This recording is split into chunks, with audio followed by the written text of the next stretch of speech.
मस्जिद खदीम में अल्हम्दुलिल्लाह जुम्मे की नमाज पढ़ने का मौका मिला। वहां पर हजरत क़िबला मौलाना ने यह अपील की कि सेकुलर पार्टियों को वोट दो, सेकुलरिज्म को जिंदा रखो। मैं पूछना चाह रहा हूं, 2018 में रमजान के महीने में एक बच्चा था जुनैद, हाफिज जुनैद, 18-17 साल का बच्चा दिल्ली से नए कपड़े लेकर अपने घर को हरियाणा में जा रहा था तो भरी ट्रेन में जुनैद को चाकू से मारा गया। चलती हुई ट्रेन में जुनैद को मारा गया। कोई उठ के जुनैद को बचाने को नहीं आया, कोई नहीं आया। सब देखते रहे, चाकुआ पड़ते रहे, वार पड़ता रहा। प्लेटफॉर्म आया, ट्रेन रुकी तो उसका भाई अपने जख्मी भाई को उठाकर प्लेटफॉर्म पर उठाता है और कहता है कि कोई मदद करेगा मेरे भाई को, क्योंकि 50 सीढ़ियां चढ़ के दूसरी जगह उतारना है। कोई नहीं आया। यह सेकुलरिज्म है। मैं अपने बच्चे को उठाता हूं, अपने भाई को, अपने बेटे को, और 50 सीढ़ियां चढ़कर 50 सीढ़ियां उतरकर पुकारता हूं कि भाई को एंबुलेंस लाओ, मेरा भाई मर जाएगा, मेरा भाई मर गया, मेरा बेटा मर गया। सेकुलरिज्म जिंदाबाद। यह सेकुलरिज्म है कि अखलाक को मारा जाता है घर में फ्रिज के नाम पर। यह सेकुलरिज्म है। और निकलता उसमें बकरी का गोश्त। पीलू खान को रोड पर मारा जाता है, यह सेकुलरिज्म है।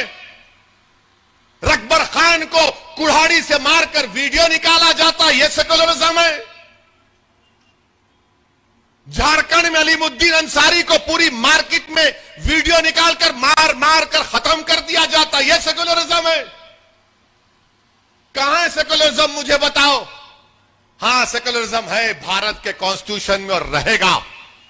मैं इस पॉलिटिकल सेकुलरिज्म के खिलाफ था और रहूंगा। कोई आके बोलेगा ये सेकुलर, कहां है सेकुलरिज्म? अगर सेकुलरिज्म होता तो मेरी जब मस्जिद शहीद हो रही थी कोई सामने आता, कोई नहीं आया। सेकुलरिज्म है ना। तो दिल्ली में 20 मसाजिद को जलाया गया, नुकसान पहुंचाया गया, सेकुलरिज्म, सेकुलर पार्टी को वोट दो, वहां है ना।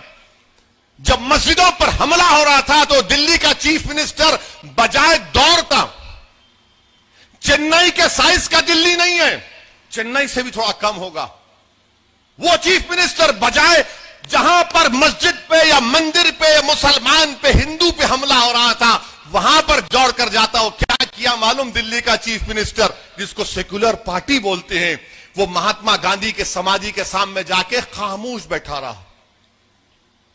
मर गए लोग। एक 85 साल की औरत जल के मर गई धुएं से। सेकुलरिज्म है, सेकुलर पार्टी को वोट दो। कौन? मैं जिम्मेदार था उसका। सेकुलर पार्टी को वोट दो। दिल्ली, बंबई, गुजरात के पूरे वाकयात आपके सामने, सेकुलर पार्टी को वोट दो। अरे कहां है सेकुलरिज्म? मैं देखना चाह रहा हूं। संविधान में है मगर प्रैक्टिकल रियलिटी में नहीं है।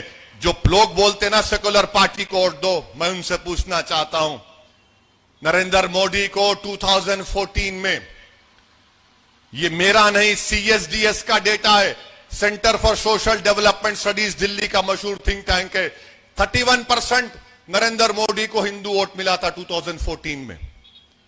2019 में वो 37% हो गया, 31 से 37 हो गया।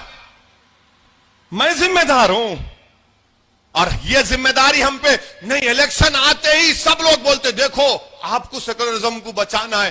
अरे ये सेकुलरिज्म ये कौन सा तोता है? कहां है भाई? किधर है वो? बताओ ना। बचाना है, बचाना है, फिर मेरे को कौन बचाएगा? मेरे बच्चों को कौन बचाएगा? मेरी मां को कौन बचाएगा? मेरी मस्जिद को कौन बचाएगा? मेरी जान को कौन बचाएगा? मेरी पहचान को कौन बचाएगा? क्या हम गुलाम हैं इन लोगों के? इलेक्शन आते हैं कि खाली वोट डालो, वोट डालो। क्या हम वोट नहीं दे सकते? क्या तुम पैदा इसलिए हो कि तुम वानी अंबाड़ी में सिर्फ वोट डालोगे, वकील को नहीं डालोगे? क्या आप वोट डालने के लिए पैदा हुए, वोट लेने के लिए नहीं पैदा हुए? मेरे अजीज दोस्तों और बुजुर्गों, डरना नहीं है किसी से। सेकुलर पार्टी कहां है? सेकुलर पार्टी कौन सेकुलर है? हां, मुझे बदनाम करते कि इन्हें फिरका परस्त है। ठीक है, मैं फिरका परस्त हूं। अगर मजलूम अवाम के लिए लड़ना, संविधान में, कॉन्स्टिट्यूशन में जिसका राइट है उसके लिए लड़ना अगर कम्युनलिज्म है और उसको फिरका परस्ती कहते हैं तो भाई मुझे अपनी फिरका परस्ती पे फख्र है। मुझे गालियां देते हैं कांग्रेस के लोग, बोलते हैं इन्हें दल्लाल है। वो बंगाल की चीफ मिनिस्टर बोलती मैं पैसे ले लिया।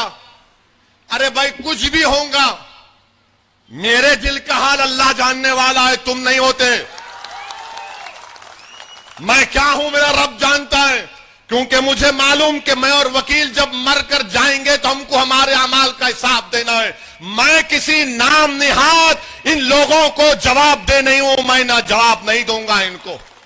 मेरे अमाल का हिसाब मेरा रब लेगा।